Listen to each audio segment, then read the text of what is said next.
এখন দেখতে দেখতে একটা গহীন গ্রামে চলে আসলাম। এত পরিমাণ ঠান্ডা, বাইক রাইড করতে এত পরিমাণ কষ্ট হইতেছে যে এত ঠান্ডা মনে হয় সাজেকের পাহাড়ে, কাশ্মীরের যে বড় বড় রাইডিং ব্লগগুলো আছে যেগুলো দেখি ছোটোবেলা থেকে, যেগুলো বড় হয়েছি, যারা মোটো ব্লগার যা হয় তারা কিভাবে হয় বলেন? তারা আমি ছোটোবেলা থেকেই অনেকে মুভি সিরিজ পছন্দ করে, ওগুলোর পাশাপাশি আমার ছোটোবেলাতে একটা শখ ছিল যে এই যে bike riding, long long tour, এগুলো আমি অনেক দেখতাম, প্রচুর দেখতাম। দেখতে দেখতে এগুলোর প্রতি এত একটা ভালোবাসা তৈরি হয় যে ছোটোবেলা থেকে ডিসিশন নেই যে আমি যদি বড় হই, যদি বাইক কিনি, তাহলে আমি অবশ্যই মোটো ব্লগ করব এবং লং লং ট্যুর দিব। রিসেন্ট বাইক কিনছি, মোটো ব্লগও শুরু করছি, আলহামদুলিল্লাহ আস্তে আস্তে সবই হবে, সবাই দোয়া করবেন। হ্যালো এভরিওয়ান, আশা করি সবাই ভালো আছেন। আজকে এই তো ভুল করলাম, ভাইজোটা লাগে কিছু দেই না। তো আজকে সারাদিন বের হতে পারি নাই, একটু অসুস্থতার কারণে, হালকা ঠান্ডা জ্বর। তো আজকে রাতে বের হলাম। এই সাইডের রোডটা পুরোটাই অন্ধকার। তো এই শীতের মধ্যে, ঠান্ডার মধ্যে আজকে সন্ধ্যার পরে, এখন সময় প্রায় রাতই হয়ে গেছে, 8:30, 8:30 বাজে। তো চলেন হালকা একটা রাইড দিয়ে আপনাদের সাথে নিয়ে এই অন্ধকারের মধ্যে।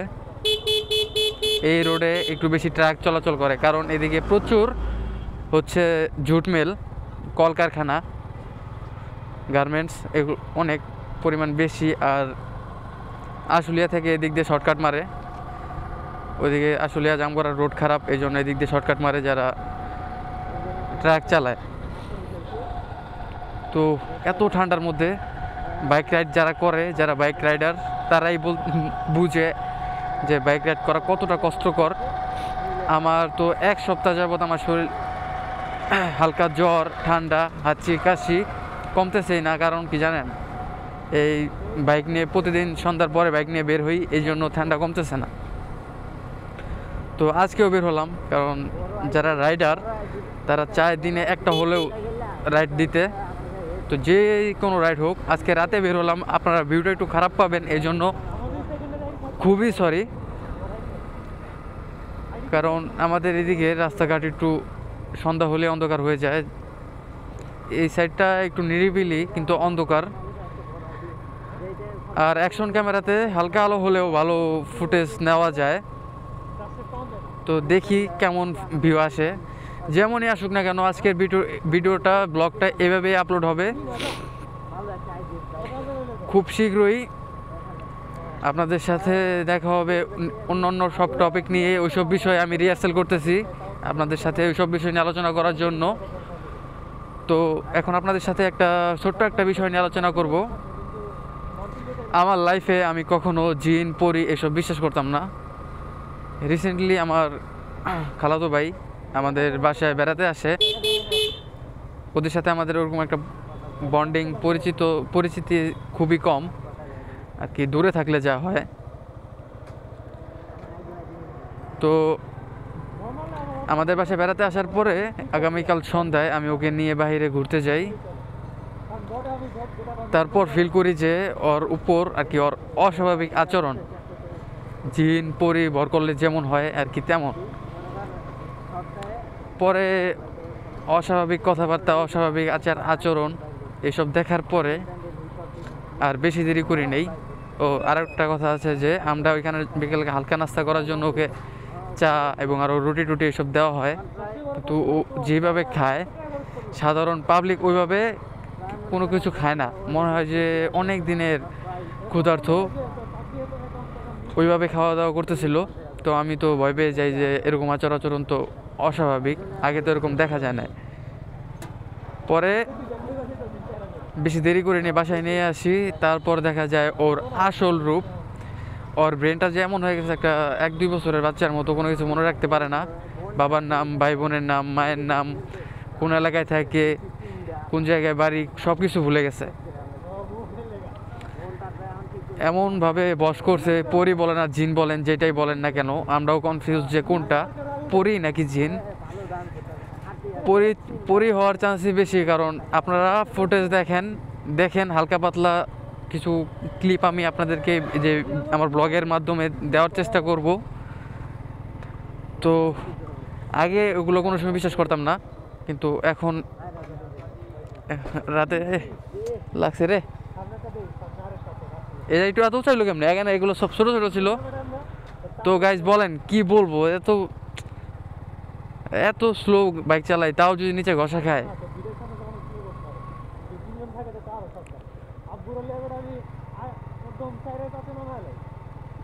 তো যাই হোক, যেখানে ছিলাম তো পরে আমরা যখন জানতে পারি এই বিষয়ে, তো তখন আমরা আর ওইখানে যাই না, তার সাথে কথাবার্তা বলা অফ করে দেই। অস্বাভাবিক আচরণ পরি যদি আচরণ করে হালকা পাতলা মেয়েলি আচরণ হয়ে যায় যখন ওর উপর ভর করে।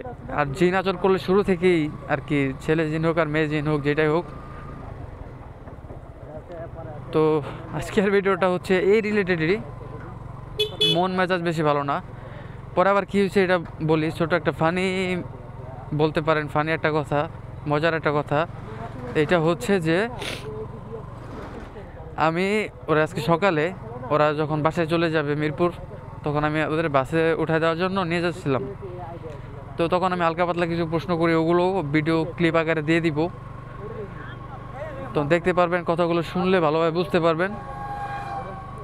এমনভাবে কথা বলছিল যে আমার সামনে ওই জিনটা, আমি ওকে জিজ্ঞাসা করছিলাম যে জিনটা আর কি, জিন হোক আর পরি হোক যেটাই হোক না কেন, ওইটা কি তোমার সামনে নাকি পিছনে, কোন সাইডে আছে? আমার সামনে আছে, কথা বললো না, সব শুনতেছে। পরে আবার আমার সমস্যা হবে, তোমারও সমস্যা হবে, এরকমভাবে কথা বলতেছিল। তো হালকা ঠান্ডা লাগছে, শরীরটা একটু খারাপ।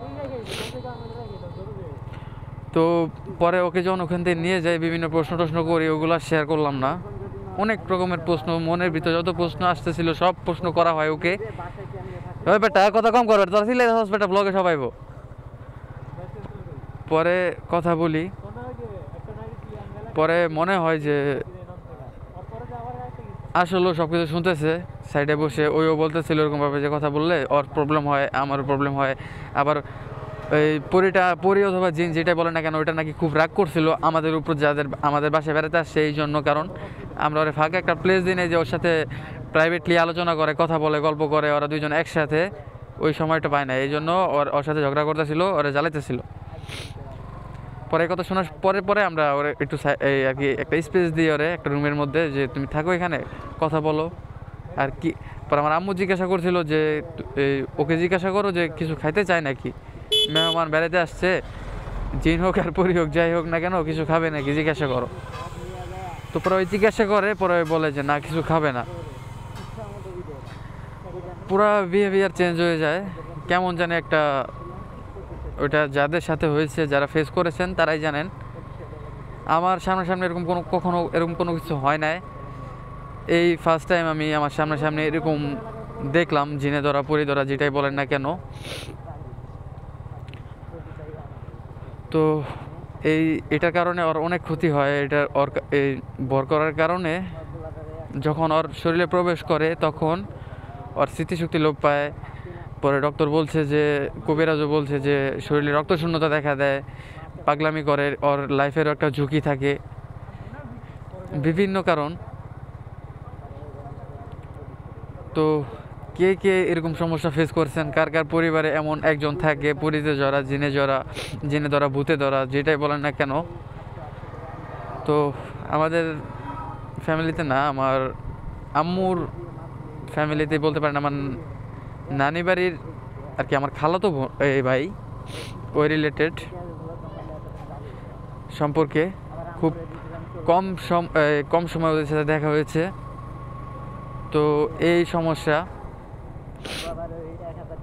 এখন দেখতে দেখতে একটা গহীন গ্রামে চলে আসলাম। এত পরিমাণ ঠান্ডা, বাইক রাইড করতে এত পরিমাণ কষ্ট হইতেছে যে এত ঠান্ডা, মনে হয় সাজেকের পাহাড়ে, কাশ্মীরের যে বড় বড় রাইডিং ব্লগগুলো আছে যেগুলো দেখি ছোটোবেলা থেকে, যেগুলো বড় হয়েছি, যারা মোটো ব্লগার যা হয় তারা কিভাবে হয় বলেন, তারা আমি ছোটোবেলা থেকেই অনেকে মুভি সিরিজ পছন্দ করে, ওগুলোর পাশাপাশি আমার ছোটোবেলাতে একটা শখ ছিল যে এই যে bike riding, long long tour, এগুলো আমি অনেক দেখতাম, প্রচুর দেখতাম। দেখতে দেখতে এগুলোর প্রতি এত একটা ভালোবাসা তৈরি হয় যে ছোটোবেলা থেকে ডিসিশন নেই যে আমি যদি বড় হই, যদি বাইক কিনি, তাহলে আমি অবশ্যই মোটোব্লগ করব এবং লং লং ট্যুর দিব। রিসেন্ট বাইক কিনছি, মোটোব্লগও শুরু করছি, আলহামদুলিল্লাহ আস্তে আস্তে সবই হবে, সবাই দোয়া করবেন। দেখছেন কি একটা জঙ্গলের মধ্যে আসছি আমরা, এত ঠান্ডা, আমার হাত একদম জমে গেছে। তো আজকে যেখানে ছিলাম, যেই ব্লগে ছিলাম, যেই টপিকে ছিলাম, ওই টপিকটা নিয়ে আর আলোচনা করতে চাই না। ওইটা নিয়ে আলোচনা করলে হালকা হালকা ভয় লাগে, আর যে এইসব বিষয়ে বেশি ভাবে তার সাথে ওইসব বেশি হয় আর কি। এটা এটা একটা মুরব্বীদের কথা, তো জানি না, এটা ঢাকা শহরের মানুষ একটু খুব কম বিশ্বাস করে, গ্রাম অঞ্চলের মানুষ এটার সাথে বেশি পরিচিত, যারা কবিরাজ বিশ্বাস করে, বিভিন্ন ওঝা টাইপের আরও অনেক লোক আছে, বাবা টাবা মাজারে থাকে, টুকটাক আছে। আল্লাহ তাআলা বলছেন জিন পরি এসব আছে, ফেরেশতা। তো সাধারণ পাবলিক তো আর ওরকম দেখতে পারে না, যাদের ধরে, যারা এটার সাথে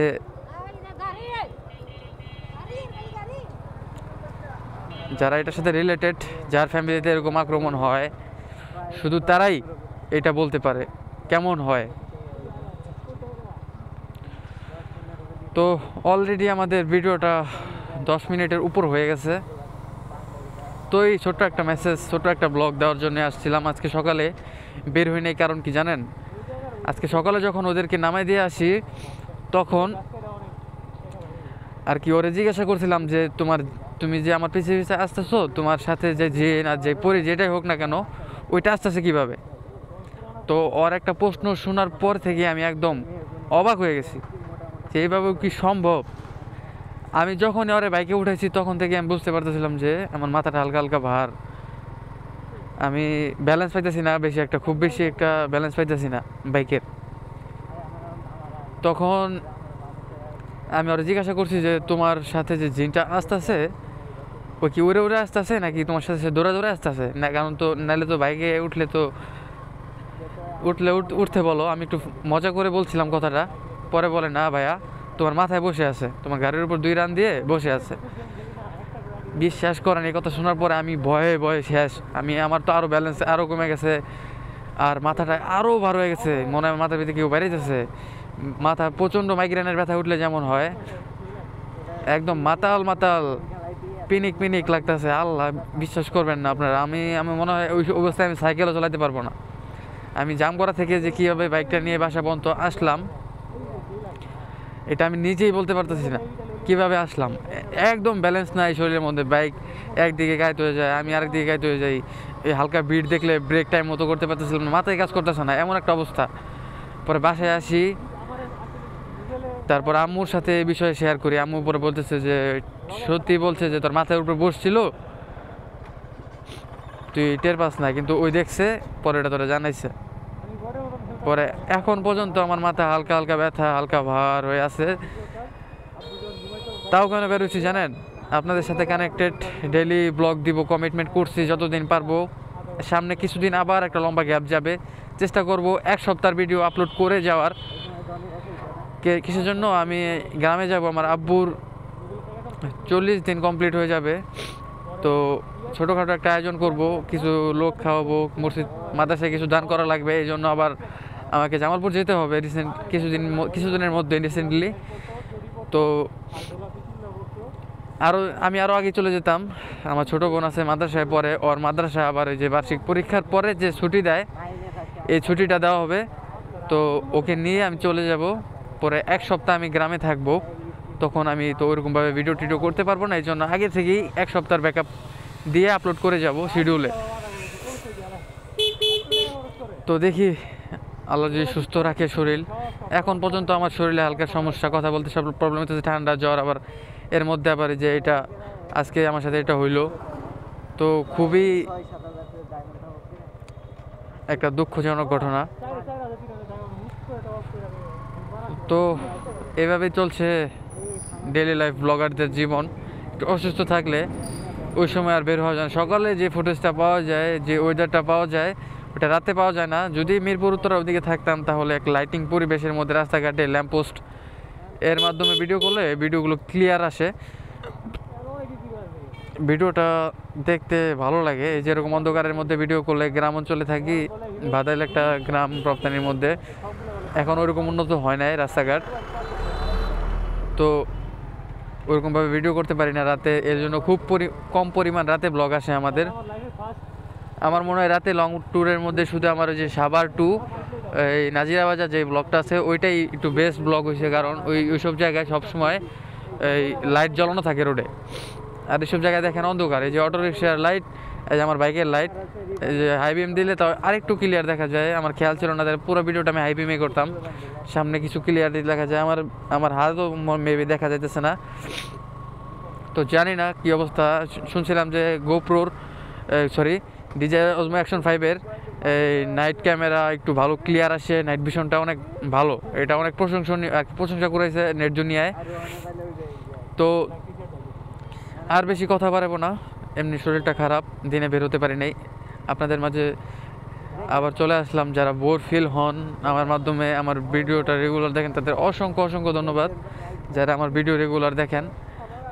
তো এর মধ্যেই অসুস্থতার মধ্যেও একটু বাসা থেকে বের হলাম। তো ভিডিওটা আর বেশি বড় করব না, ভিডিওটা শেষ করে দেবো এখনই। অলরেডি 17 মিনিট প্লাস হয়ে গেছে। ভিডিওটা মেবি 20 মিনিটের মধ্যে শেষ হয়ে যাবে, কারণ অনেকে শর্ট ব্লগ পছন্দ করে না, অনেকে বেশি লং দিলেও পছন্দ করে না। কিন্তু এই জানি আমি চাইলেও শর্ট করতে পারতেছি না, লং হয়ে যায়। কিছু গুরুত্বপূর্ণ কথা বলতে বলতে পরে এডিটিংয়ের সময় দেখি কোনো কথাই ফেলানো যায় না, সব কথাই ভালো ভালো গুরুত্বপূর্ণ কথা বলি। তো চেষ্টা করব শর্ট করাটা খুবই দরকার। যারা শর্ট টাইম নিয়ে ভিডিও দেখে তারা ফুল ভিডিওটা কমপ্লিট করতে পারে না এবং ভিডিওর ফুল মজাটা পায় না। তো আজকে এটাই আর কি শেষ 20 মিনিটের মতো ভিডিও। এরপর থেকে সর্বোচ্চ ভিডিও পাবেন 10 থেকে 12 মিনিটের মধ্যে। তো আজকে ভিডিওটা আর বেশি বড় করবো না, শরীরও খারাপ। আবার আপনাদের সাথে দেখা হবে নতুন কোনো ভিডিওতে, নতুন কোনো টপিকে, নতুন কোনো ট্রাভেল ব্লগে। সবাই ভালো থাকবেন। আর যারা এখন পর্যন্ত চ্যানেলটা সাবস্ক্রাইব করেন নাই, সবাই চ্যানেলটা সাবস্ক্রাইব করে দেবেন। আর যারা ফেসবুক পেজ থেকে দেখছেন তারা অবশ্যই পেজটা ফলো করে দেবেন। অবশ্যই ছোটো ভাই হিসেবে সাপোর্ট করবেন, পাশে থাকবেন, গুরুত্বপূর্ণ কমেন্ট করবেন। ভিডিও খারাপ লাগলেও কমেন্ট করবেন, ভালো লাগলেও কমেন্ট করবেন, ওইটা আমি সলভ করে নেওয়ার চেষ্টা করব। যদি কোনো ভুল ত্রুটি হয় এটা আমি অবশ্যই সলভ করব, কারণ আপনারা যেভাবে দেখতে চান আমি ওইভাবে ভিডিও করার চেষ্টা করব। কারণ আপনাদের জন্যই আমার ভিডিও করা, আপনারা দেখলে আমাদের ভালো লাগে, আপনারা লাইক দিলে আমরা অনুপ্রেরণা পাই। তো আল্লাহ হাফেজ। ইন্ট্রো দেওয়ার পরে আর কি আউট্রো দেওয়ার পরে অনেক কথা বলে ফেলি। আগে কথা বলতে অনেক কষ্ট হতো, কিন্তু এখন কথা বললে থামতেই মন চায় না, কথা বলতেই মনে চায়, শুধু কথা বলতে মন চায়। তো এটা কেন জানি না, কিন্তু আমি যাকে ফলো করি, যেই মোটো ব্লগারকে ফলো করি, MSI ব্লগ, ওর ব্লগ দেখতে দেখতে আমিও বাচাল হয়ে গেছি। ওই এত পরিমাণ কথা কয় ব্লগে যে ওর ব্লগ দেখতে দেখতে আমিও বাচাল। তো খুবই ভালো মনের একটা মানুষ, ভাইয়ের সাথে একবার দেখা করার সুযোগ হয়েছিল, খুব ভালো, সাবস্ক্রাইবারদের সাথে অনেক ভালো ব্যবহার করে। তো থাক, আর বেশি কথা বলবো না, সবাই ভালো থাকবেন, আল্লাহ হাফেজ।